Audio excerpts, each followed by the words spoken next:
अरे तुम्ही ना इतके वेडे आहात, तुम्ही असं काहीतरी एक भाऊ निर्माण करता.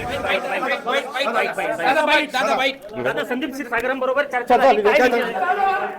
अरे तुम्ही ना इतके वेडे आहात. मी राज्याचा उपमुख्यमंत्री आहे. तो विरोधी पक्षाचा जरी आमदार असला तर त्याच्या शहरामध्ये 21 दिवस पाणी नाही प्यायला. ते सांगायला आला की दादा त्याच्यातनं काहीतरी मार्ग काढा. मी त्या जिल्ह्याचा पालकमंत्री आहे. आता पालकमंत्री असल्यानंतर लोकप्रतिनिधी येणार ना, भेटणार ना. आम्ही पण विरोधी पक्षात असताना चंद्रकांत दादा पाटील पालकमंत्री होते, मी जायचो, भेटायचो. तुम्ही असं काहीतरी एक भाऊ निर्माण करता, लगेच ब्रेकिंग न्यूज हे भेटायला. अरे एवढ्या मोठ्या शहराला 21व्या दिवशी पाणी जातं आणि तातडीची गरज म्हणून तो मला शोधायला इथं आला. आणि आम्ही जेवत असताना त्यांनी मला सांगितलं आणि मी तिथनं आता फोन केलेला आहे. मार्ग काढायचा प्रयत्न माझा चाललेला आहे.